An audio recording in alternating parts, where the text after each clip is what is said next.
Alright, so I'm heading out to attend the Rode show featuring the Rode Wireless Micro. So sa Creative Space siya, sa 5 Annapolis and 1. So this is in collaboration with GG Superstore. Sila yung nag-invite sa atin. And this is actually my first time attending a workshop hosted by GG Superstore. So tignan natin later kung ano yung mga matututunan natin. And hopefully matry din natin yung Rode Wireless Micro. Maraming lumalabas ngayon ng mga maliliit na microphone with good quality. So hopefully magkaroon din tayo ng sound comparison or matry natin silang lahat and magkaroon tayo ng sound comparison in the future. So tara, balitaan ko kayo later, okay?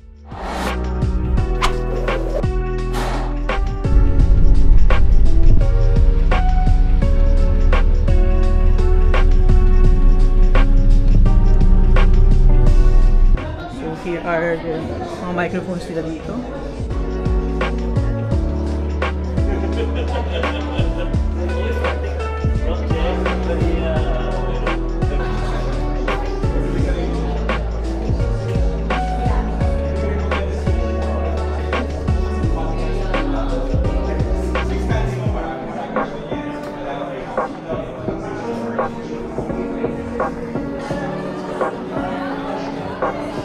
Alright, so this is the Rode Wireless Micro. Ewan ko kung naririnig nyo ako, pero ganito lang siya kaliit. Ito yung casing niya. Yan. So, we're here at the event. Currently, ano lang, nag-take lang ng break and kumakain lang and networking with other content creators. So, ito lang yung case niya. Try ko pakita sa inyo. Right about here. Maliit lang, oh. Pwede siyang clip. Tapos yung receiver niya mas maliit pa. Yan. And another one, syempre. So pwede siyang magnet. And meron siyang magnet para sa damit mo and all that. So ayun siya. We have LEDs. Then we have our port here. So parang kasing laki lang siya ng AirPods. Wait. So here's my AirPods with a case. Ganyan lang siya kalaki. Halos magkasing laki lang sila. Diba? Almost the same size. Balik na natin. Baka mayuwi ko pa. So meron din dito parang ano, cage or ano, parang attachment para sa wind map. In 2 colors. Then meron din palang broadcaster video. I have to set it up. Yeah, it's just a small studio in there. The people here. Step out na tayo. Sila naman. Si Jed Madela. Yeah. So yeah, there are a lot of content creators here. And wala akong masyadong kilala kasi alam niyo naman bago lang tayo sa content creation niche. So yeah. So, dito naman they have their mics. Kanilang mga lineups ng mics. And meron sila dito parang podcasting setup. Ayan guys. So they are testing this.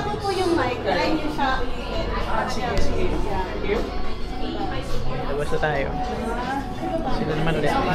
Hey, welcome to the Rode Show. We already have our 2 guest speakers over here. What can you say about the whole event?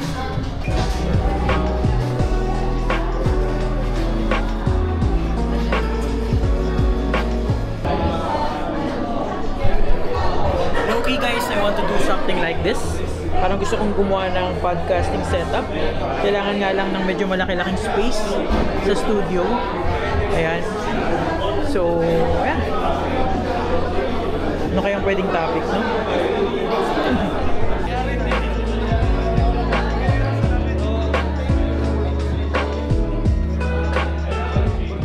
Alright, so tapos na yung event ni Rode for the Rode Wireless Micro. During the event, nag-present si Coach Abby. So, bigyan ko lang yung specifications for the Rode Wireless Micro.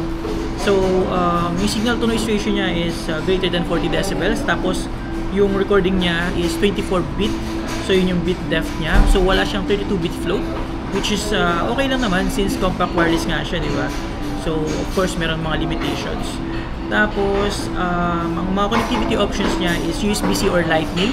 So, pwede siya sa mga mobile phones. And yung weight niya is 102 grams lang. Tapos, meron siyang tinatawag na gain assist, which means parang tinutulungan niya makontrol yung gain mo na hindi ka magpipik para hindi sasabog yung recording mo. Depende sa sound source mo. Yung boses mo, yung mga kung ano man nare-record mo, hindi siya magiging sabog na sabog. Okay? So, dun sa presentation ni Coach Abby, parang pinakita niya yung importance ng hindi mo lang kailangan sobrang quality. I mean, hindi mo kailangan pag-isipan pa yung mga camera mo, pag-isipan pa yung mga sobrang expensive equipment. All you have to do is be personable. Yung ikaw mismo, di ba? So, pwede mo gamitin yung microphone ng cellphone mo or gumamit ka ng Rode Wireless Micro nga, di ba? Para hindi sobrang, kumbaga hindi siya parang cinema-like or parang production-like yung quality mo, pero makapagbigay ka pa rin ng quality content based sa personality mo and yung kumbaga value ng content mo over doon sa production quality. So, I think isa yun sa mga gusto ko rin gawin sa content ko kasi masyado akong particular sa quality, di ba? Like ko pinapakita yung mga setup ko, mga camera gears ko, studio setup ko. Minsan nalilimutan na natin yung quality ng ideas, yung quality ng content, yung value sa viewers, di ba?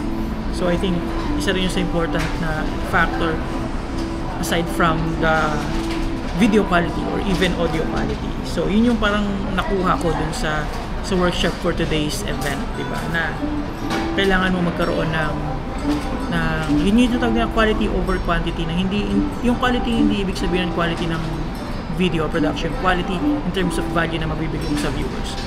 So, instead of procrastinating about kung ano ba yung kung maganda ba yung quality ng video mo or maganda ba yung setup mo, ano ka lang, gumawa ka lang ng content, diba? Mag-focus ka lang sa kung ano pwede mong maibigay. Kasi minsan, pagkakaisip natin ng mga gears natin, hindi natin nagagawa yung content. Kasi ang dami nating iniisip. So, kung makapag-focus ka lang dun sa ideas mo, content mo, I think that is much better. That's why, patok na patok yung mga short-form videos. Kasi, most of those short-form videos, hindi naman todo quality, diba? Cellphone lang, and portrait mode lang, diba? And all goods na. So, I think, that's why, nag-boom talaga yung mga short form videos dahil hindi na kailangan ng mamahaling gear. So, parang naging mas naging viable na siya to all kinds of people. Mahirap, mayaman, skilled or hindi. Parang kaya siya nag-boom talaga kasi everyone can be a content creator pagdating sa short form video. So, yun talaga yung naging learning ko for today's event. So, yun lang. So, yun nga. Tapos yung event, dito na kami ngayon sa, saan ba tayo? Sa Icho Japanese Restaurant. Ititreat ko naman si Mrs. Ayan. Kasi hindi ko pa siya natitreat para sa aming 10th year wedding anniversary. So, ito na yun. Bago kayo umuwi sa aming baby na si Gio. Okay? So, maraming salamat sa video na ito. Maraming salamat sa mga nanood sa video na to. And bibigay ko na lang yung mga pictures, mga clips dun sa event. Okay? So, thank you very much. And see you on the next one. Hopefully, madagdagan natin or magkaroon pa ako ng confidence to do more vlogs like this para sa inyo guys. Hindi mahiya na magsalita sa public places. Gusto ko sana mag-intro dun sa Grab kanina pero hindi ko nagawa kasi nahiya nga ako. So sa studio na ako nag-intro. Pero yung outro bahala na sila kung makakita sa akin nag-vlog. Di ba be? Di ba mami? So yan. So again, thank you. Subscribe if you appreciate this video and see you in the next one. Hopefully makakuha tayo ng review sample ng Rode Wireless Micro para ma-compare natin sa DJI Mic Mini. Tapos sana makakuha tayo ng Hollyland Clark M2 para talaga magkaroon tayo ng mga comparison video, diba? So, yun lang. Ito na yung food. So, nalimutan ko pala pakita yung food. So, tonkatsu, gyoza, ano yung sa'yo? Ramen. Seafood ramen. Tapos, mix ng seafood and beef fried rice. So, yun yung treat ko kay Mrs.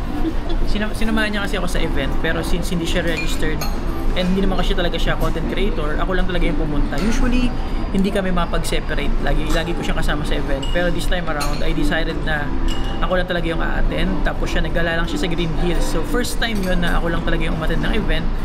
Actually, hindi first time, parang second time. Or basta less than 5 times lang nangyari na hindi siya kasama sa event and ako lang yung pumunta. And okay naman ako. Hindi naman ako inatake ng anxiety. Nakinig lang ako doon and inabsorb ko lang lahat ng mga knowledge na shinare ni Coach Abby. And yun, so happy. Next time, hopefully kaya ko na talaga na umattend ng event na hindi na talaga siya sasama sa akin sa biyahe. Pero hopefully nag-enjoy naman siya sa... Nag-enjoy ka ba sa Green Hills? Ano ginawa mo sa Green Hills? Nag-errands ka lang? Kala ko mag-shopping siya. So, ayun lang. Yeah, nag-enjoy ako. Another thing na nakuha ko pala sa event kay Coach Abby is that gumagawa kasi, hindi ko siya kilala, to be honest. Ngayon ko lang siya naki-encounter, ngayon ko lang siya nakita. Pero it looks like na parang nag-i-interview siya. Yun yung parang isa sa mga niche niya. And sabi niya, it's very important na maayos ka mag-interview, magaling ka mag-adapt sa kausap mo, precise ka, and yun, ako hindi pa ako nakapagawa ng mga ganyan eh. Pero plano ko mag-podcast, so may mga natutunan ako sa kanya. So aside from dun sa product launch mismo or product introduction ng Rode Wireless Micro, marami ding iba akong natutunan dun sa event. So hopefully magkaroon pa ng maraming event si JG Superstore or yung ibang brands na hawak nila para mas marami pa tayong matutunan. Okay? So again, thank you for watching and see you on the next one. Kain na kumain.